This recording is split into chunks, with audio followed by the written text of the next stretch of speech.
Good evening, I'm Nima Rajan, and this is Forum Daily for Tuesday, May 31st. We start tonight's cast with a look at the economy, which Statistics Canada reports grew 3.1% in the first quarter. This was helped by business investment and household spending. Now, that number is down from 6.6% growth in the fourth quarter of last year. StatCan is attributing the decline to a 2.4% drop in export volumes following two consecutive quarterly increases. The agency is reporting significant wage growth across the economy, which includes in professional and personal services, trade, manufacturing, healthcare, social assistance, and construction industries. The agency is also reporting the economy grew 0.7% in March. On the West Coast, a record number of overdose deaths has led to a decriminalization plan for drug users in British Columbia. Ottawa is allowing an exemption from drug laws for residents who possess up to 2.5 grams of illicit drugs for personal use. The 3-year exemption means that starting early next year, drug users 18 and older will not be arrested or charged. It covers opioids, cocaine, methamphetamine, and MDMA, also known as ecstasy. BC had been asked for an allowable amount of 4.5 grams. All right, turning to the border now, where COVID-19 restrictions are going to remain in place for at least another month. They include vaccine mandates, random COVID-19 tests, and a requirement that international travelers answer pandemic-related questions on the ArriveCan app. The Canadian Airports Council wants the government to end all restrictions, saying they are causing massive customs delays across the country. Auditor General Karen Hogan is sounding the alarm on the federal government's handling of support programs. She says the federal government is falling short when it comes to making sure seniors, youth, people on First Nations, and newcomers can access key supports like the Canada Child Benefit. This even though the government has spent more than $18 million on targeted outreach. In a separate report, Ms. Hogan found that ill and injured veterans are still dealing with unacceptable delays when applying for federal assistance and benefits. She says Veterans Affairs doesn't know if numerous government initiatives designed to cut wait times are actually doing anything. Canada is imposing sanctions on a former Olympic gymnast who is reportedly Russian President Vladimir Putin's girlfriend. Alina Kabaeva is one of 22 people the federal government is targeting over Russia's invasion of Ukraine. The United Kingdom sanctioned Ms. Kabaeva earlier this month. Elections Ontario says it has sent significantly more mail-in ballots to voters this time around. Officials say voting kits were mailed out to 126,135 eligible residents who all sent in requests before last week's deadline. Now, that's a sharp increase from 2018, when a little more than 15,000 were doled out that way. The ballots must be received by 6 p.m. Election Day, now that's Thursday, and they can either be mailed or dropped off at a returning office. Moving to Manitoba now, infrastructure officials are issuing a warning as a powerful Colorado low is bearing down on the province. Minister Doyle Panook says Lakes Winnipeg, Manitoba, Dauphin, and Winnipegosis could all see waves more than 1.5 meters high, crashing onto their shores as a result of the front. Environment Canada predicts a band of showers and thunderstorms will move in from the south over the next few days. It will bring in between 30 and 75 millimeters of rain and winds gusting up to 100 kilometers per hour. All right, well, meanwhile, the Weather Network summer forecast is calling for seasonal or higher than normal temperatures across much of the country. Chief Meteorologist Chris Scott says British Columbia is expected to gradually emerge from a cool spring and into near normal temperatures next month. Mr. Scott says there could be some rather intense storms across the prairies through to Ontario and Quebec, but he adds that the threat of drought conditions lingers in southern Alberta. He predicts a very warm and humid summer in Ontario and Quebec and above normal precipitation and temperatures in the Atlantic provinces. The last Canadian competing in the French Open tennis tournament was eliminated this morning. Montreal's Leylah Fernandez fell to Martina Trevisan in the quarterfinals. Her appearance in today's quarterfinal was the furthest the 19-year-old has made it in a Grand Slam event since she lost the 2021 U.S. Open final. This year's Calgary Stampede Parade Marshal will be Oscar-winning actor and director Kevin Costner. Organizers say he is a perfect fit for the role that goes to someone who exemplifies Western culture and tradition. Mr. Costner is currently starring in Yellowstone and says he has fond memories of shooting cowboy movies in Alberta. Forum Daily will be right back after this break, so stay with us. We'll be right back shortly.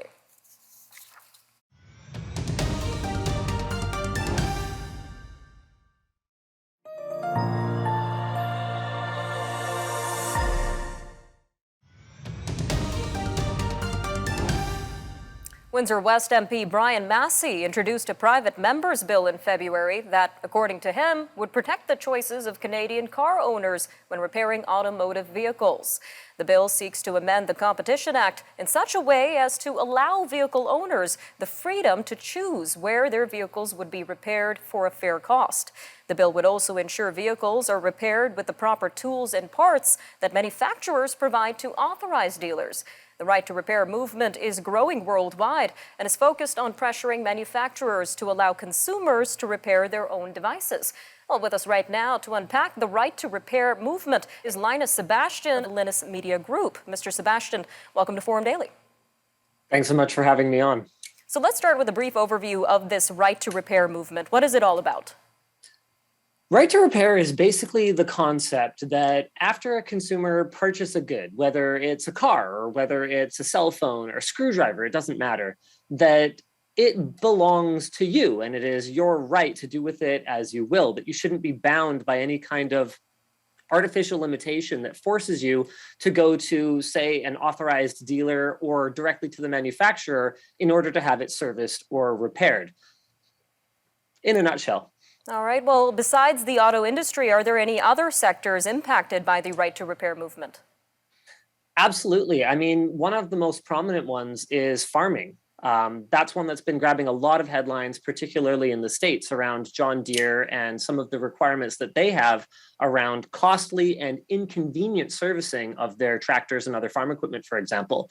And anything that increases costs, I mean, it might not be the kind of thing that the general consumer would think affects them, but anything that increases costs for any sector, let's say, for example, agriculture, is going to ultimately affect your costs when you head to the grocery store.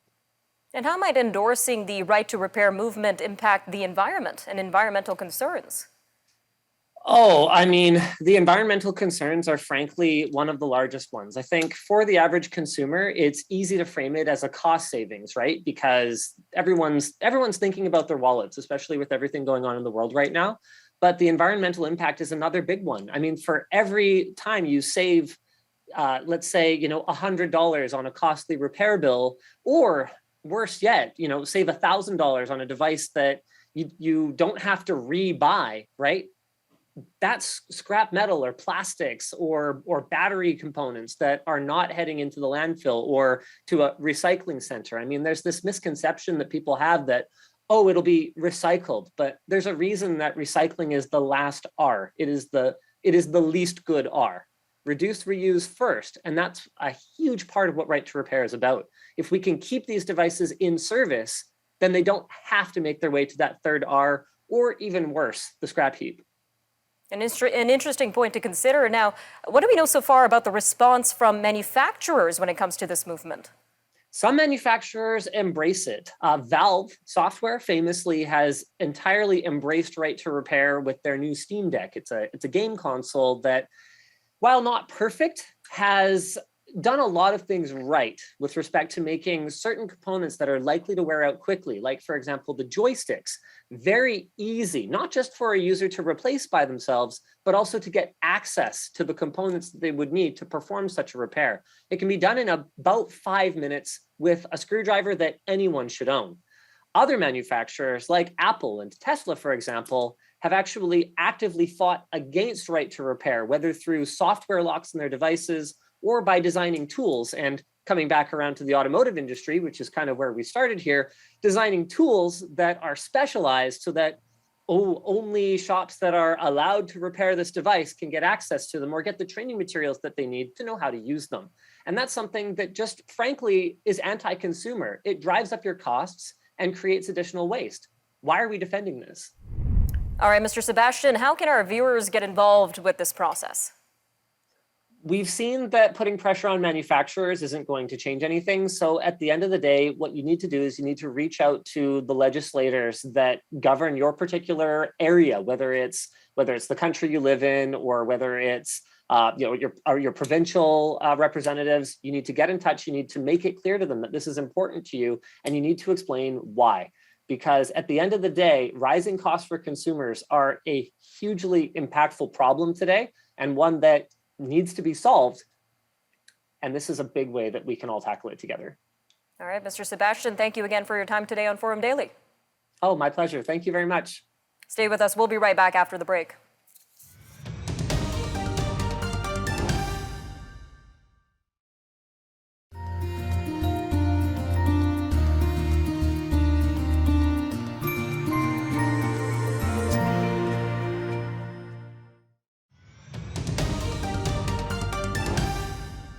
Retired Supreme Court Justice Louise Arbour has released a scathing report on the Canadian Armed Forces' resistance to change.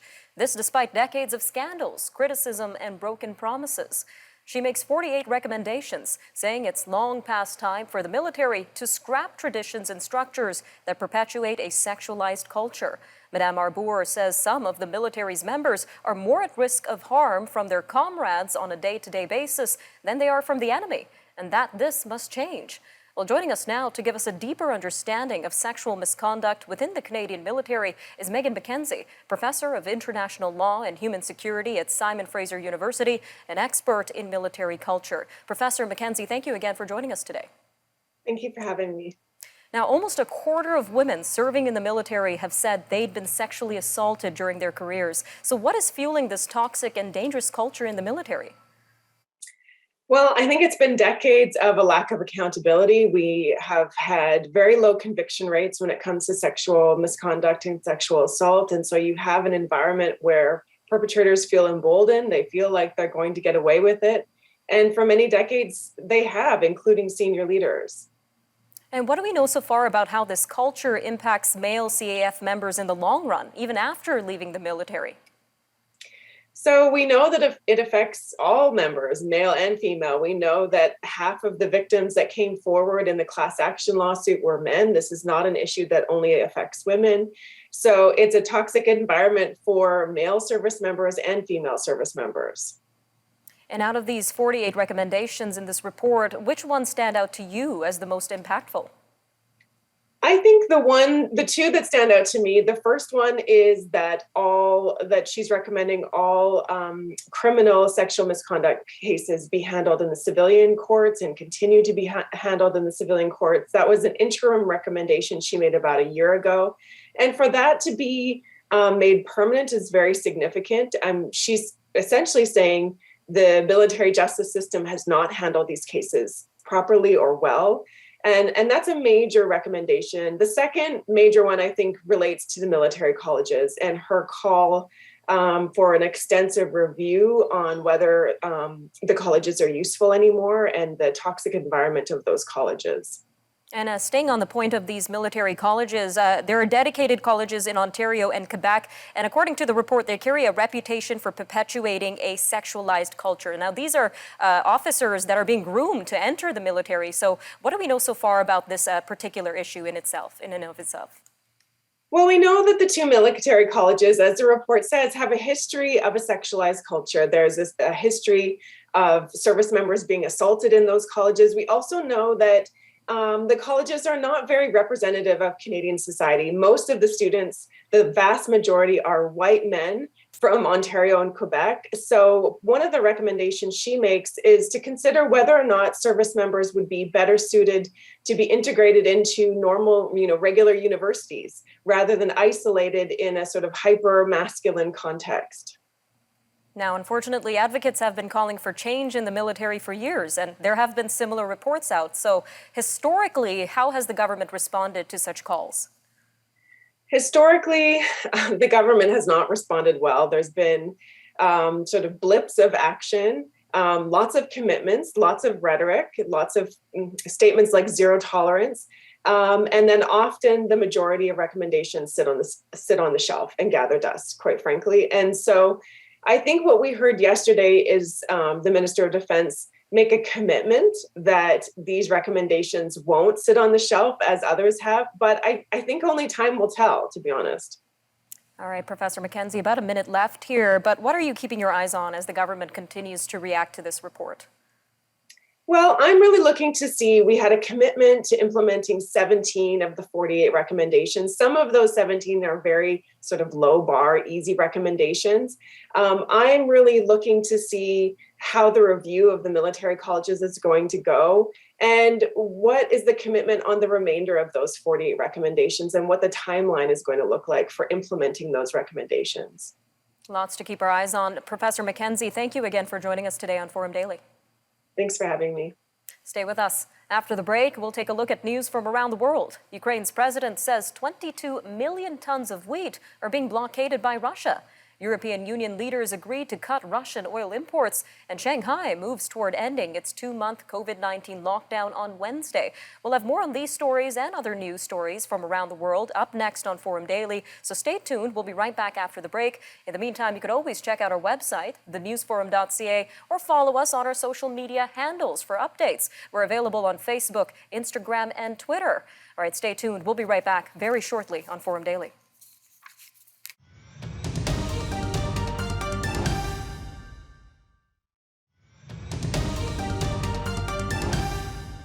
Ukrainian President Volodymyr Zelensky says the Russian blockade of Ukrainian seaports prevents Kyiv from exporting 22 million tons of grain. In his nightly address on Monday, Mr. Zelensky says the result is the threat of famine in countries dependent on the grain and could create a new migration crisis. Mr. Zelensky accuses Moscow of, quote, deliberately creating this problem so the whole of Europe struggles and so Ukraine doesn't earn billions of dollars from its exports. Meanwhile, European Union leaders have agreed to cut about 90% of all Russian oil imports over the next 6 months. This to try to cut off funding for the war on Ukraine. Today's talks at EU headquarters in Brussels are set to focus on ways to end the trading bloc's dependence on Russian energy. This could be by diversifying supplies and speeding up the transition to renewable sources. Russia's war in Ukraine is also impacting inflation. In the 19 countries that use the euro currency, it hit a record 8.1% amid surging energy costs.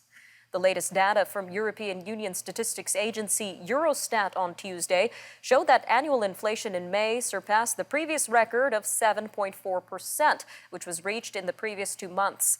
Energy prices jumped 39.2%. Food prices also rose 7.5%, while prices for goods were up 4.2%, and the cost of services rose 3.5%. All right, moving to Shanghai now, where authorities say they will take major steps on Wednesday toward reopening China's largest city.